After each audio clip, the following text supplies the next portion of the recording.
We're back. Time for another edition of the Carolina Insider. What's up, Jones? Adam here with you.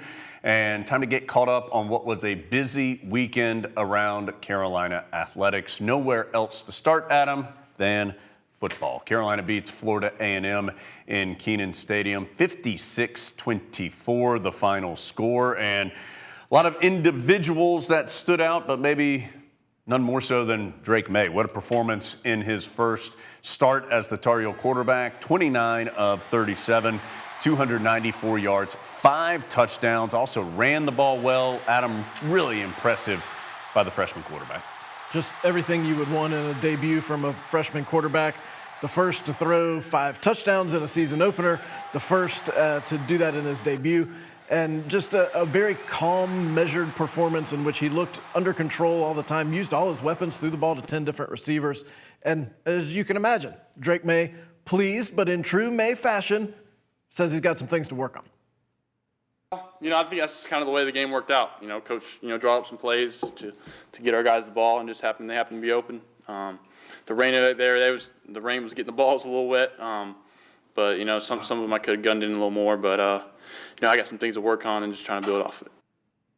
Really good stuff from Drake May on Saturday, but Adam, he was not the only Tar Heel with quality games, particularly on that offensive side. You had another freshman in Omarion Hampton, who, remember, just arrived in Chapel Hill in the summer. He was not an early enrollee, and all he does is go out and rush for 101 yards and 2 touchdowns. First Tar Heel to rush for more than 100 yards in his first game since little Adam was in the stands watching Choo Choo Justice do it in 1946. Adam, whenever you start bringing up Choo Choo's name, you probably did something pretty impressive. I couldn't believe that stat. Yeah. When I heard it, think of all the great tailbacks Carolina's had since Choo Choo Justice. You know them all, from Famous Amos to Natron Means, and none of them were able to do what Omarion Hampton did in his debut, but he wasn't the only Tar Heel getting his first taste on the offensive side who had a great day. Yeah, George Pettaway had a touchdown run as well. Josh Downs, who certainly has seen plenty of bright moments as a Carolina football player, had another solid performance, 9 catches and a couple of touchdowns. Storm Duck with a big interception on the defensive side of things. And Power Eccles, who we'll talk to tomorrow here on the show. Power led the way with 10 tackles, including 2 for loss for the Tar Heels. So that turns the page, Adam, to this upcoming game. Carolina on the road for the next 2 weeks. That starts with their first trip to Boone, first football trip ever to Boone for Carolina football. And unfortunately, they're going to be potentially doing it without some of their key players. Don't know. Tony Grimes and Josh Downs will be evaluated throughout the week. We already know that Antoine Green and British Brooks will not be available for this game for the Tar Heels. So Carolina perhaps a little undermanned going to Appalachian State. And what will be a great environment at Kid Brewer Stadium. Jones is actually leaving straight from here to go there to try to find a place to park his car. Those folks have been looking forward to this game for a long time, but there'll be a lot of Tar Heel fans there too. A lot of Tar Heels in Western North Carolina, but as you can imagine, Mack Brown, who has some history at Appalachian State, well aware of the difficulty of this game and will prepare his team as such this week. All odds are against us this weekend. We're banged up. We're taking a first-year quarterback to Boone. They've got a 6th-year guy. We're going to a hostile environment, and we haven't played well on the road in those. So we got our hands full, and we're going to have to play great to have a chance to win. So it is noon on Saturday in Boone. Radio-wise, we'll be on the air at 11 a.m. for Carolina and Appalachian State. Let's take a look at some other sports around Chapel Hill. We'll start with field hockey. No better person than Adam, our field hockey expert, to take us through the beginning of the field hockey season. And Adam, it was an impressive start for the Tar Heels. They're ranked number 2 in the country. They've played 2 top 5 teams in an ACC Big Ten Challenge in Winston-Salem this past weekend, topping number 3 Michigan, and then coming back to beat Iowa in overtime 3-2. The Hawkeyes ranked number 5 in the country. Great debut for freshman Ashley Sessa on Friday against Michigan. She had a hat trick in her first game as a college field hockey player. Riley Heck, another freshman, also scored in that game, and so did Erin Matson. She scores in almost all the games. And then against Iowa, Tar Heels fall behind 2-0 in the second half. Then they're able to come back, get the 3-2 win. But on the way back, they're down 2-1 in the fourth quarter, about 10 minutes or so left. And Erin Matson with a really good shot, but an even better save from the Iowa goalie, and then Jones, so classy. Yeah, look at this. You put this on the tape, Adam, for sportsmanship for all the kids out there.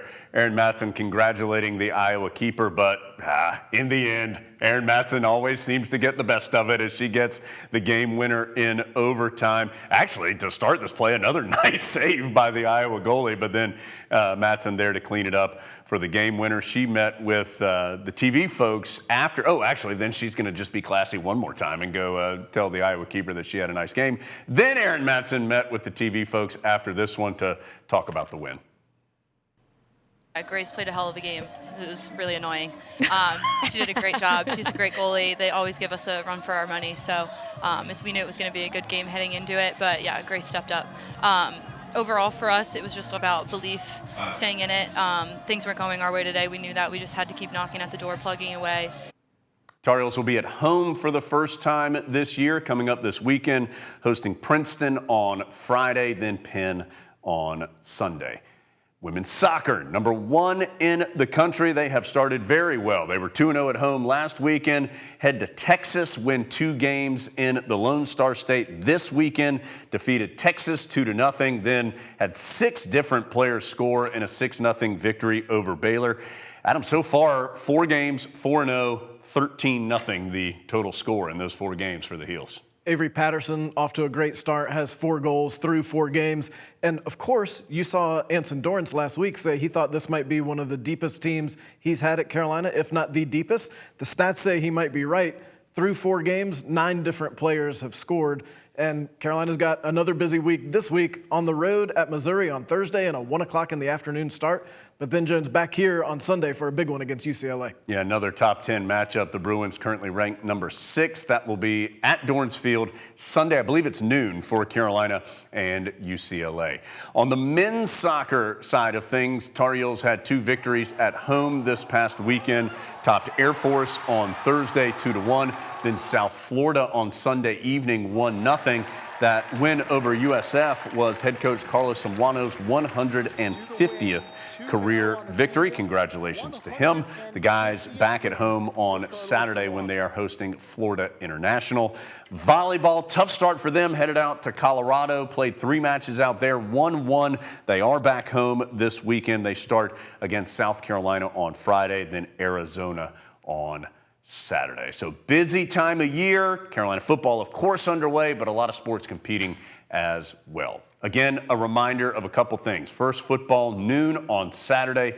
We'll be on the air radio-wise at 11 a.m. to get you ready for that one. Video podcast-wise, back tomorrow with an interview with Power Eccles, then back on Thursday again with our social drive.